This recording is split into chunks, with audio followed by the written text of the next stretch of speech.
course, the salted caramel, to savory original vanilla, chocolate, turmeric, ginger, and unflavored. So upgrade your protein and your snacks with cleaner, whole food ingredients from Paleo Valley and feel the difference real food makes. Right now, you'll get 20% off your first order at paleovalley.com if you use my code Candace at checkout. Again, that's paleovalley.com, promo code Candace at checkout. Also remind you guys about American financing because between groceries, travel, and higher prices, it is easy to feel overwhelmed, especially if you're already relying on credit cards to cover the basics. If that debt is piling up, you should know that you're not alone. If you're a homeowner, you might have considered reaching out to American Financing but hesitated because you don't want to give up your low mortgage rate. Well, that's why American Financing created their Smart Equity Loan. It's a simple, smart way to get your finances back on track without giving up your low mortgage rate. Unlike a HELOC, which can fluctuate with the market, Smart Equity Loan offers a fixed rate, so you will have one predictable monthly payment. It lets you use your home's equity to pay off high interest debt, free up your cash flow, and still keep your existing mortgage intact. There are no upfront fees to find out if you qualify, so call American Financing today at 800-795-1210. Again, that's 800-795-1210, or visit americanfinancing.net/Owens, americanfinancing.net/Owens. I'm telling you guys, I'm getting a microscope. Feds are effing around. They're going to find out. I'm telling ATF, you're going to find out. I'm going to get a microscope.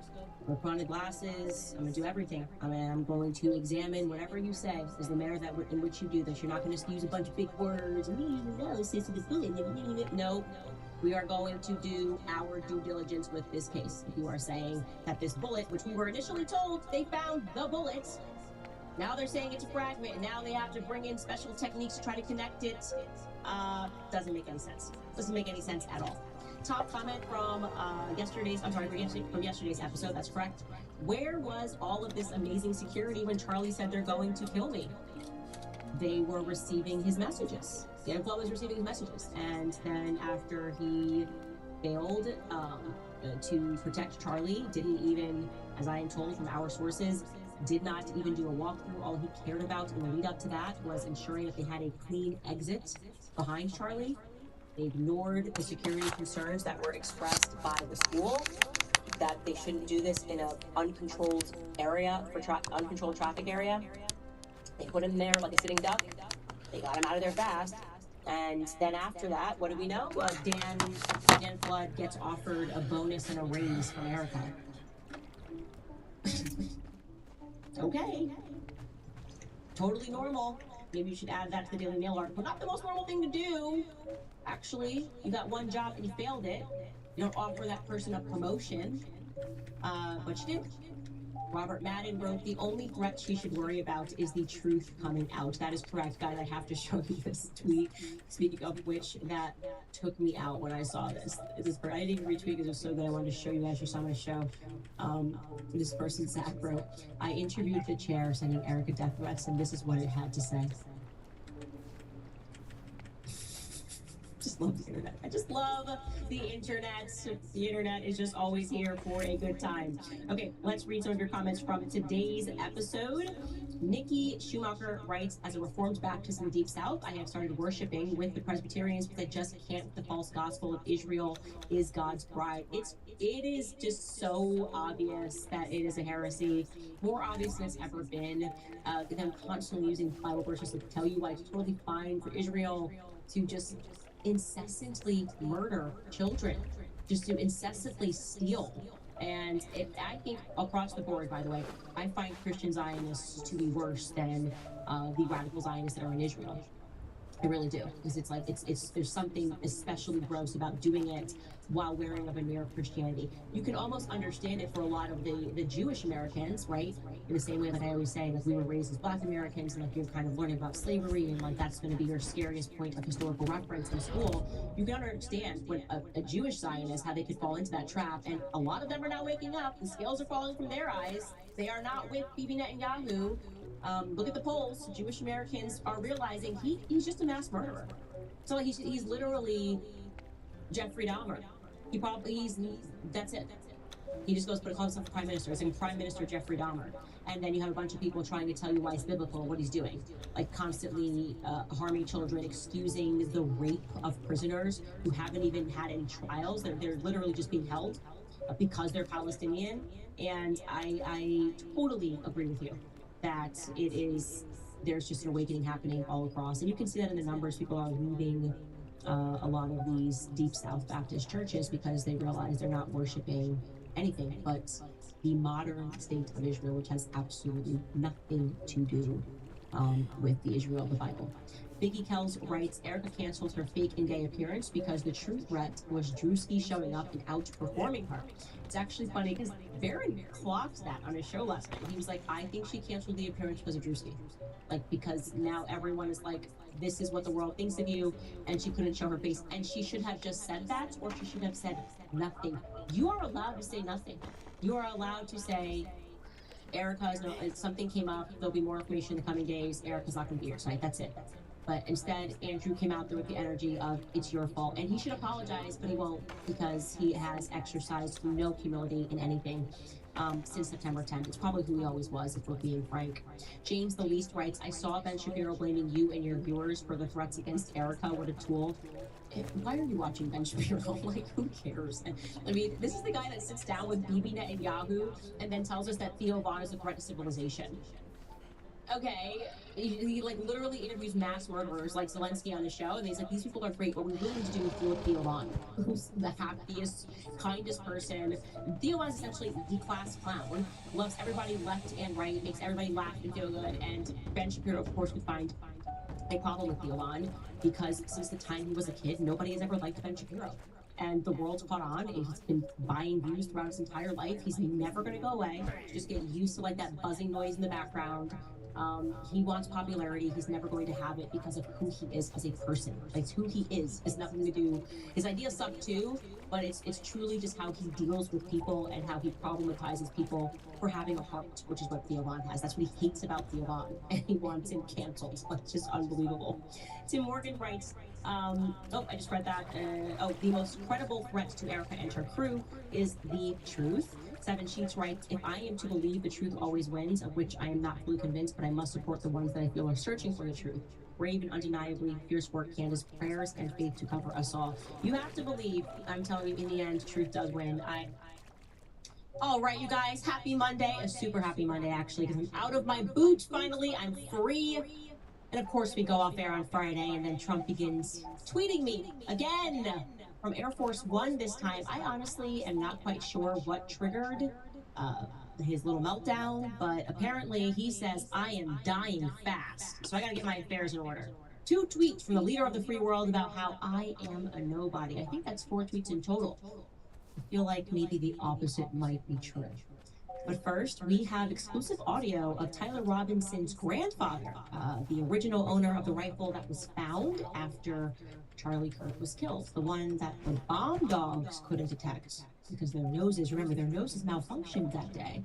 The one that the feds led the police officers to, the rookie police officers to, after the dogs had already searched that particular area.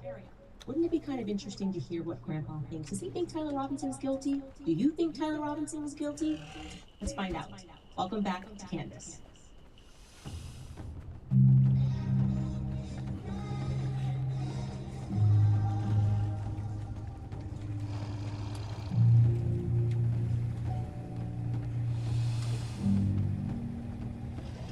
So I am sure that all of you guys saw my rant on Friday. It was on Instagram, also on X. Of course, we were not on air during Tyler Robinson's continuance hearing, and I was just being driven crazy. So thank you especially to all the people in our book club who allowed me to vent about it for a little bit. I was pretty fired up. Anyway, first things first, a sleuth contacted me from the courthouse of a Tyler Robinson hearing. They were able to record Tyler Robinson's grandfather while he was having a conversation with the reporter Elizabeth Lane. Now, out of courtesy, I did alert Elizabeth Lane that I was sent this and that I was in possession of the recording and that I intended to use it. She said that she had already sort of spoken about her conversation with him, so I think we are in the all clear here, but apparently there was a break during the hearing and someone was lingering behind Tyler's grandfather, a group of people, as he spoke to Elizabeth. And what he has to say is quite interesting. And foremost, before we play it, I want to just say that his presence in general should interest you. right? Because we have been told by many liars on the internet that Tyler Robinson's family does not support him. To the contrary, they turned him in, remember? They recognized Grandpa's gun on the news. Dad or mom recognized Grandpa's gun on the news. Which is weird because the news did not actually release a photo of Grandpa's gun. They just released a photo of something similar. Anyways, the story goes, according to the liars, that they then convinced him to turn himself in. They think their son's guilty. They're going to testify against him. Now, I have told you from the very beginning that that is simply not true. His father does not believe that he did it. His grandmother has spoken to journalists, and she said that she does not believe that he did it. Rather, and also I should say, Sheriff Brooksby did admit that rather the truth is that Tyler Robinson was essentially coerced to go in, right? We can do this the easy way, or we can do this the hard way, sort of a situation. He and his family were told that they were going to make an arrest either way, and he didn't want the SWAT team or whoever it is that comes in to bang down the door and hold a weapon to his face and put his parents at risk. Then he better do things the easy way. Like I said, the question here is, what does his grandfather think? Because he knows that gun. It's his gun, right? It's a family heirloom. It is his gun, or was his gun, before it was passed down to Tyler Robinson. So he knows that weapon better than anyone. Let's take a listen, and of course I'm accounting for sound. We've tried to use AI to bring the voices up and to get rid of the background sound. Here's what his grandfather had to say briefly at the hearing. Oh, baby.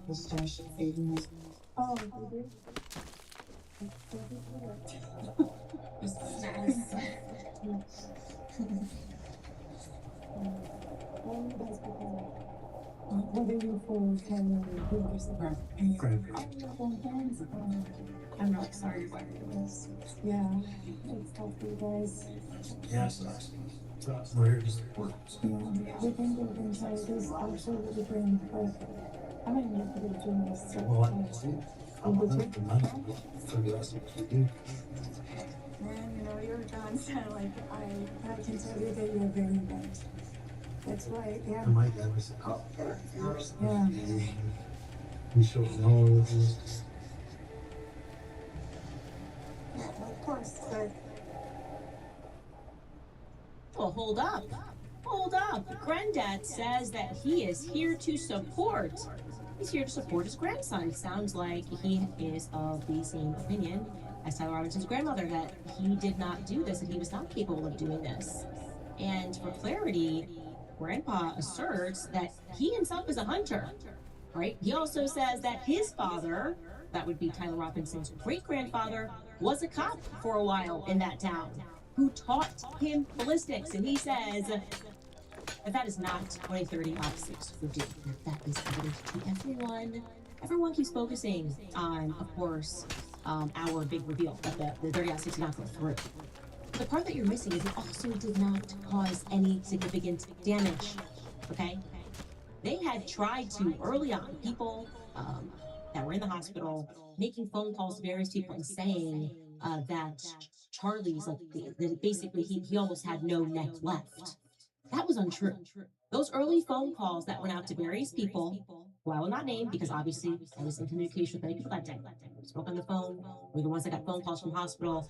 Initially, they were telling people that Charlie basically had no neck left. That was a huge lie.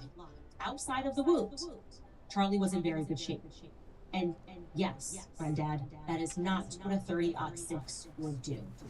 So we're looking at all the situation, at everything that's happened coming into this now probable cause hearing, which is supposed to happen in May, and which they are now meeting at a hearing, as they did on Friday, to say, no, we're not ready to meet in May because we're not being given what we're asking for. So first, let's recap what a probable cause hearing is, right? It's important that you understand what a probable cause hearing is, and you will recall, you can go back in my older episode, you will recall that after my sit down with Erica, I dutifully reported to you all that when I asked Erica what evidence she had that Tyler Robinson, and I convinced her that Tyler Robinson had committed this crime, since she had been publicly representing that she was so confident that he was the guy, she was telling very wise, yes, 100%, My assumption was that Erica and her counsel had access to more information than the public, right? That was my assumption. Something that was a slam dunk, like a video of Tyler Robinson, a very clear video of that's our guy, Tyler Robinson, none of this grainy nonsense.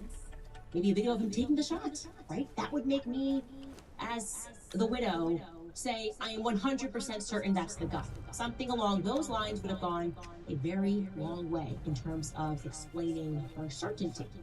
And she expressed throughout multiple media interviews, actually. But to my shock, she phoned her lawyer, as I told you, and he explained that actually they had nothing more than the public had. And then he went through great pains to explain to me very slowly what exactly a probable cause here was, because he was kind of making it seem like, oh, well, we don't have more than the public has. Don't you know how this thing works? And he explained to me that they were in a period where the state was supposed to go out and find the evidence. So they don't have any evidence yet. Remember, that's December 15th. I'm sitting down with them. No, we don't have any evidence more than the public has, but we're now in the period where the state is going to go find the evidence. Whoa. And then once they find that evidence, he told me they're going to hand it over to the defense. They're going to hand it over to Tyler Robinson's team so that they could prepare arguments. They get to see Fuck the you, evidence and dude! prepare arguments. Of course, you're the defendant. And then they present probable cause hearing. That is what I was told by Erica's lawyer on December 15th. So, to put it in layman terms, the goal for the prosecution in this probable cause hearing is to say, Your Honor, look at all this evidence that we have gathered. That's our guy. There is, in fact, probable cause for us to continue this case. There's enough proof that that young man should continue.